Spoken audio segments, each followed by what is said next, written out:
The University of Queensland is developing an immunocontraceptive vaccine, which provides a minimum of 12 months protection against pregnancy for use in cattle as part of a CSIRO Food Futures flagship-funded cluster in sex determination and fertility.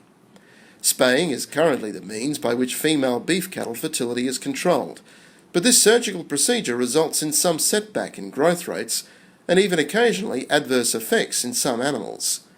The work to develop a world-first immunocontraceptive vaccine for cattle is being undertaken by Professor Michael Holland and Professor Michael McGowan, with trial work conducted by Dr. Jacqui at Pinjarra Hills on the outskirts of Brisbane. Well, surgical spaying has an incidence of side effects for the animal. There's a setback in condition for the animal, etc. as a consequence of those.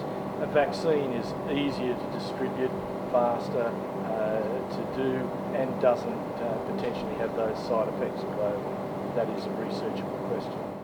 In the first instance, we know that the surgical husbandry procedures do cause some pain.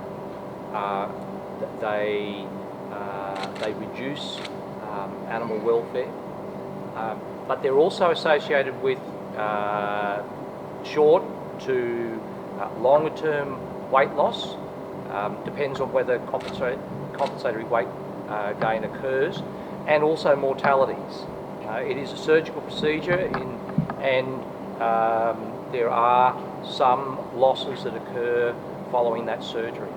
So if we could eliminate the losses and also the reduced weight gain, then that's going to provide a production benefit, and removing the need to do surgery is going to enhance the welfare of surplus females across Northern Australia.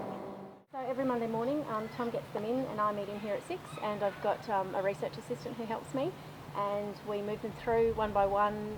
They are bled. What we're bleeding them for is to look at their hormonal profile, their antibody response, just to see what their system's doing in relation to the vaccination. And we also scan the ovaries, so we're having a look to see what the ovaries are doing. Are they still cycling? Now that we've got the bulls in, we'll be looking at whether they're pregnant or not, and hopefully it's only the control animals that'll be pregnant at this stage. But that's basically what we do, and then once a month I take their weights, I get their body condition score, I do a pH fat measurement, and I look at their hip height over time, and just make sure that all other things are equal so that there's nothing else stopping them from being fertile.